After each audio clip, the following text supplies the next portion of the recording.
Olá, eu sou o Jaime Troiano. Eu queria hoje falar com vocês de um tema que eu acho que todos nós temos de um jeito ou de outro dentro da nossa vida, que é o seguinte: há frases, há ideias, há temas de que a gente nunca esquece, né, pessoal? Alguma coisa faz com que eles sejam inesquecíveis em nossa vida pessoal, profissional. Eu queria falar de um tema, de uma frase que uma vez me foi dita pelo meu chefe, tempo que eu trabalhava na Young Rupka, isso faz um bom tempinho já, e o meu chefe internacional lá nos Estados Unidos era o senhor Joseph Plummer, ou Joe Plummer, né, no dia a dia. E Joe Plummer é um profissional altamente qualificado, inspiradíssimo, um ser que ilumina quem conversa com ele, até tenho o privilégio de encontrá-lo ainda algumas vezes, mesmo agora.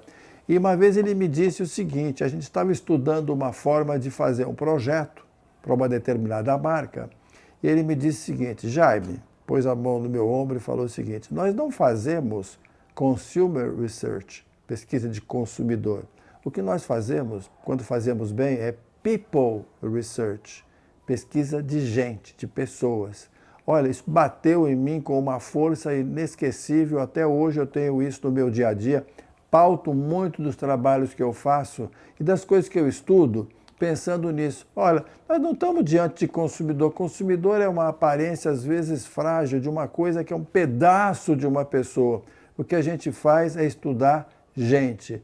Só quem entende bem de gente, de pessoas, consegue construir marcas que têm algum significado, algum valor, que respeitam a inteligência dessas pessoas. Aliás, quando a gente fala também em mercado, eu fico me perguntando, mercado?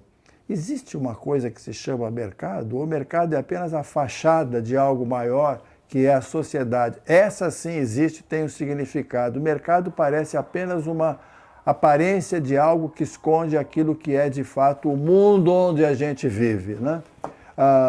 Hoje eu tenho certeza de que há muitas evidências de que o consumidor, para ser respeitado, precisa ser tratado como pessoa.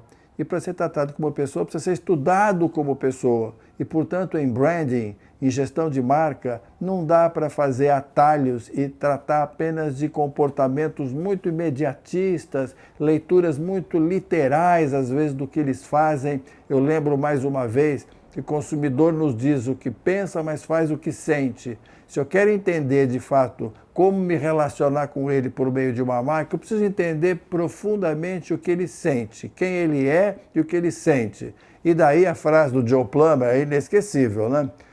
Não fazemos pesquisa de consumidor. O que nós fazemos quando fazemos bem feito é pesquisa de gente. Nós estamos diante da sociedade, o nosso papel como um profissional de branding é olhar para essa sociedade mais do que para o mercado apenas. O nosso papel de branding supremo talvez seja o de contribuir para desenvolver melhor ainda o capitalismo onde a gente vive, para torná-lo alguma coisa de uma qualidade humana mais sofisticada do que ele é hoje. Portanto, volto a dizer, foi uma feliz oportunidade que eu tive, um grande privilégio de conhecer o Sr. Joe Plummer, a quem eu rendo aqui a minha homenagem, e de ele me explicar com todo o carinho que, olha, se você quer entender de fato de pessoas, faça pesquisas de pessoas e não simplesmente de atos de consumo. É isso que vai servir para alimentar todo o trabalho de branding que nós fazemos, quando fazemos bem feito. Até a próxima, pessoal!